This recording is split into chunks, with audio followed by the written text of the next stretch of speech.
नमस्कार दोस्तों, मैं राहुल तिवारी। आपका हमारे YouTube channel study with Rahul Tiwari में बहुत बहुत स्वागत है। दोस्तों, आज हम आपके लिए बौद्ध धर्म से संबंधित टॉप 20 एमसीक्यू प्रश्नों को लेकर आए हैं। इन सारे प्रश्नों को आप शुरू से लेकर अंत तक देख लीजिए और कमेंट करके बताइए आपका स्कोर क्या है। इनमें से आप कितने प्रश्नों का सही जवाब दे पा रहे हैं।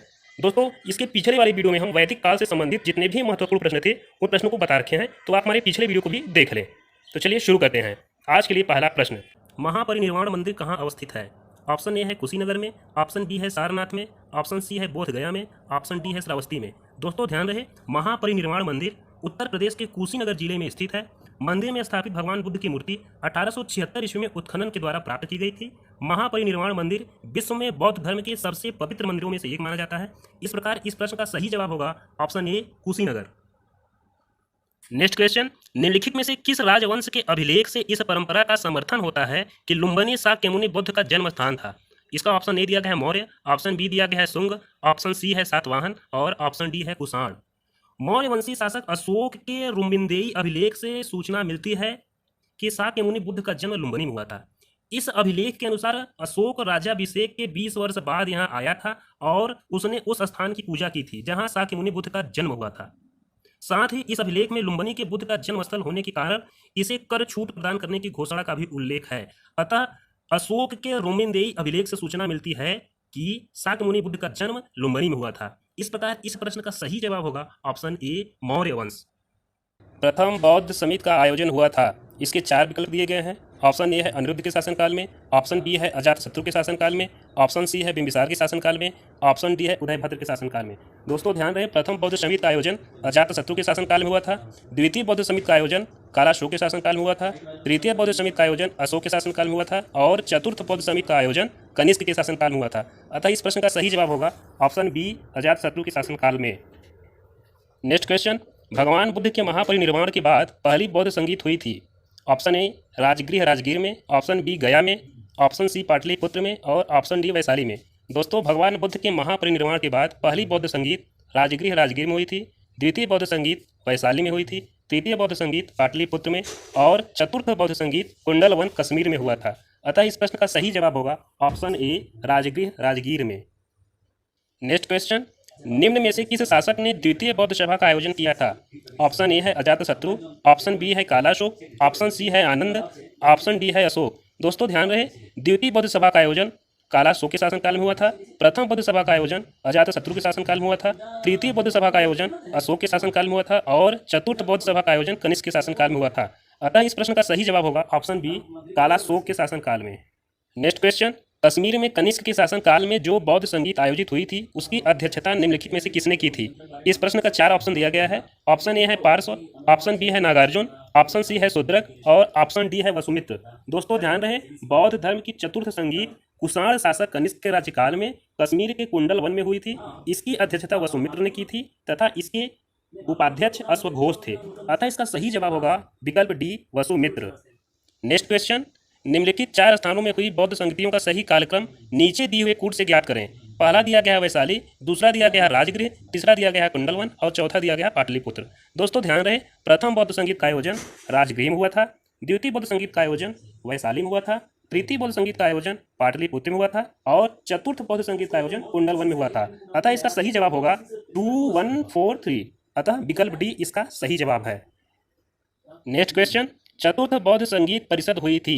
इसके 4 विकल्प दिए गए हैं। ऑप्शन ए है कनिष्क के शासनकाल में, ऑप्शन बी है अशोक के शासनकाल में, ऑप्शन सी है हर्षवर्धन के शासनकाल में, ऑप्शन डी है मेनांडर के शासनकाल में। दोस्तों ध्यान रहे, प्रथम बौद्ध संगीत का आयोजन अजातशत्रु के शासनकाल में हुआ था, द्वितीय बौद्ध संगीत का आयोजन कालाशोक के शासनकाल में हुआ था, तृतीय बौद्ध संगीत का आयोजन अशोक के शासनकाल में हुआ था और चतुर्थ बौद्ध संगीत परिषद का आयोजन कनिष्क के शासनकाल में हुआ था। अतः इस प्रश्न का सही जवाब होगा ऑप्शन ए कनिष्क के शासनकाल में।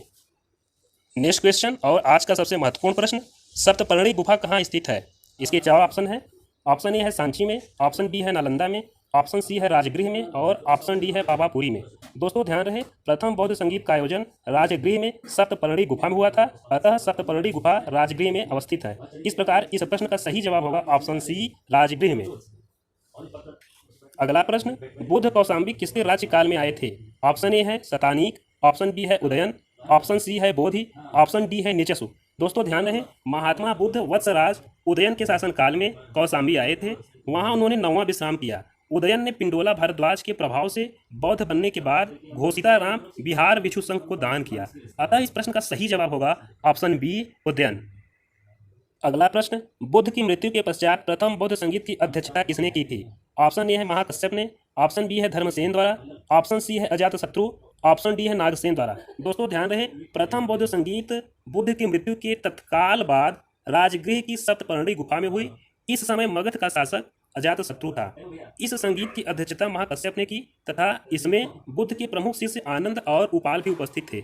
इसमें बुद्ध की शिक्षाओं का संकलन हुआ तथा उन्हें सुत्त और विनय नामक दो पीठकों में विभाजित किया गया। आनंद तथा उपाल क्रमशः धर्म और विनय के प्रमाण माने गए। अतः इस प्रश्न का सही जवाब होगा ऑप्शन ए महाकश्यप द्वारा। नेक्स्ट क्वेश्चन, बुद्ध ने अपने जीवन की अंतिम वर्षा ऋतु कहाँ बिताई थी? इस प्रश्न के 4 विकल्प दिए गए हैं। ऑप्शन ए है श्रावस्ती में, ऑप्शन बी है वैशाली में, ऑप्शन सी है कुशीनगर में, ऑप्शन डी है सारनाथ में। दोस्तों महापरिनिर्वाण सूत्र से उनके जीवन के विविध आयामों एवं काल का निर्धारण किया जाता है, जिसके अनुसार बुद्ध ने अपने जीवन की अंतिम वर्षा ऋतु वैशाली में बिताई थी। अतः इस प्रश्न का सही जवाब होगा ऑप्शन बी वैशाली में। नेक्स्ट क्वेश्चन, बुद्ध ने सर्वाधिक उपदेश दिए थे? ऑप्शन ए वैशाली में, ऑप्शन बी श्रावस्ती में, ऑप्शन सी कौशाम्बी में, ऑप्शन डी राजगृह में। बुद्ध के सबसे अधिक शिष्य कौशल राज्य में हुए थे तथा यहाँ की राजधानी श्रावस्ती में ही उन्होंने सर्वाधिक उपदेश दिए थे। इस प्रकार इस प्रश्न का सही जवाब होगा ऑप्शन बी श्रावस्ती में। बुद्ध ने सर्वाधिक उपदेश श्रावस्ती में दिए थे। यह प्रश्न बहुत इंपॉर्टेंट है, कई बार एग्जाम आए हैं, इसको ध्यान रखिएगा। नेक्स्ट क्वेश्चन, महात्मा बुद्ध ने अपना पहला धर्म चक्र प्रवर्तन किस स्थान पर दिया था? ऑप्शन ए है लुम्बिनी में, ऑप्शन बी है सारनाथ में, ऑप्शन सी है पाटलिपुत्र में और ऑप्शन डी है वैशाली में। दोस्तों ध्यान रहे, ज्ञान प्राप्ति के पश्चात गौतम बुद्ध ने अपने मत का प्रचार प्रारंभ किया। उरुवेला से सबसे पहले ऋषि पत्तन वर्तमान में सारनाथ वाराणसी के निकट आए और उन्होंने यहाँ 5 ब्राह्मण सन्यासियों को पहला उपदेश दिया। इनके इस प्रथम उपदेश को धर्म चक्र प्रवर्तन कहा गया। अतः इस प्रश्न का सही जवाब होगा ऑप्शन बी सारनाथ में। नेक्स्ट क्वेश्चन, बुद्ध के जीवन की किस घटना को महाभिनिष्क्रमण के रूप में माना जाता है? ऑप्शन ए है उनका महापरिनिर्वाण, ऑप्शन बी है उनका जन्म, ऑप्शन सी है उनका गृह त्याग और ऑप्शन डी है उनका प्रबोधन। दोस्तों ध्यान रहे, 29 वर्ष की अवस्था में गौतम बुद्ध ने अपने घर को त्याग दिया था और उनकी इस गति को महाभिनिष्क्रमण के रूप में जाना जाता है। अतः इस प्रकार इस प्रश्न का सही जवाब होगा ऑप्शन सी उनका गृह त्याग। नेक्स्ट क्वेश्चन, अलार कलाम कौन थे? ऑप्शन ए है बुद्ध के एक शिष्य थे, ऑप्शन बी है एक प्रतिष्ठित बौद्ध भिक्षु थे, ऑप्शन सी है बुद्धकालीन एक शासक थे और ऑप्शन डी है बुद्ध के एक गुरु थे। दोस्तों ध्यान रहे, अलार कलाम बुद्ध के प्रथम गुरु थे। इस प्रकार इस प्रश्न का सही जवाब होगा ऑप्शन डी बुद्ध के एक गुरु थे। नेक्स्ट क्वेश्चन, महात्मा बुद्ध का महापरिनिर्वाण कहाँ हुआ? इस प्रश्न का ऑप्शन ए दिया गया है लुम्बिनी में, ऑप्शन बी है बोधगया में, ऑप्शन सी है कुशीनगर में और ऑप्शन डी है कपिलवस्तु में। दोस्तों ध्यान रहे, बौद्ध धर्म का प्रचार करते हुए महात्मा बुद्ध मल्लों की राजधानी पावा पहुंचे, जहां पर वे चुंद नामक लोहार की आम्र वाटिका में ठहरे। उसने बुद्ध को सुपर मद्दव खाने को दिया। इससे उन्हें रक्त तिसार हो गया और भयानक पीड़ा उत्पन्न हुई। इस वेदना के बाद में भी वे कुशीनारा मल्ल गणराज्य की राजधानी पहुंचे और यहीं पर 483 ईसा पूर्व में 80 वर्ष की अवस्था में उन्होंने शरीर का त्याग किया। बौद्ध ग्रंथों में इसे महापरिनिर्वाण कहा जाता है। इस प्रकार इस प्रश्न का सही जवाब होगा option C Kushinagar. Next question, बौद्ध धर्म में त्रिरत्न का क्या अभिप्राय है? ऑप्शन ए है त्रिपिटक, ऑप्शन बी है बुद्ध धम्म और संघ, ऑप्शन सी है शील समाधि और संघ, ऑप्शन डी है सत्य अहिंसा और करुणा। बुद्ध धम्म एवं संघ बौद्ध धर्म के त्रिरत्न हैं। बुद्ध की मृत्यु के बाद उनकी शिक्षाओं को संकलित कर 3 भागों में बांटा गया। इन्हीं को त्रिपिटक कहा जाता है। ये है विनय पिटक, शुद्ध पिटक और अधिधम्म पिटक। अतः इस प्रश्न का सही जवाब होगा ऑप्शन बी बुद्ध धम्म और संघ। नेक्स्ट क्वेश्चन, त्रिपिटक क्या है? ऑप्शन ए है गांधी जी के 3 बंदर, ऑप्शन बी है ब्रह्मा विष्णु महेश, ऑप्शन सी है महावीर के 3 नगीने, ऑप्शन डी है बुद्ध के उपदेशों का संग्रह। दोस्तों इस प्रश्न का सही जवाब होगा ऑप्शन डी बुद्ध के उपदेशों का संग्रह। ध्यान रहे, त्रिपिटक बौद्ध ग्रंथों में सर्वाधिक महत्वपूर्ण है। बुद्ध की मृत्यु के बाद उनकी शिक्षाओं को संकलित करके 3 भागों में बांटा गया है। इन्हीं को त्रिपिटक कहा जाता है। ए है विनय पिटक, शुद्ध पिटक और अधिधम्म पिटक। इस प्रकार इस प्रश्न का सही जवाब है ऑप्शन डी। अगला प्रश्न और आज का अंतिम प्रश्न, गौतम बुद्ध का जन्म कब हुआ था? ऑप्शन ए है 563 ईसा पूर्व, ऑप्शन बी है 558 ईसा पूर्व, ऑप्शन सी है 561 ईसा पूर्व और ऑप्शन डी है 544 ईसा पूर्व। दोस्तों ध्यान रहे, गौतम बुद्ध का जन्म कपिलवस्तु के निकट लुम्बिनी में 563 ईसा पूर्व में हुआ था। इनके पिता शुद्धोधन शाक्यगढ़ के प्रधान थे तथा माता माया देवी कोलीय गणराज्य कोलीय वंश की कन्या थी। 29 वर्ष की अवस्था में इन्होंने गृह त्याग किया, जिसे बौद्ध ग्रंथों में महाभिनिष्क्रमण की संज्ञा दी गई। अतः इस प्रश्न का सही जवाब होगा ऑप्शन ए 563 ईसा पूर्व। दोस्तों वीडियो अच्छा लगा हो तो हमारे चैनल को सब्सक्राइब करके बेल बटन के सिलेक्ट ऑल को चूज करें, ताकि हमारे सभी नए वीडियो का नोटिफिकेशन सबसे पहले आप तक पहुंच सके। आज के लिए इतना ही। जय हिंद, जय भारत।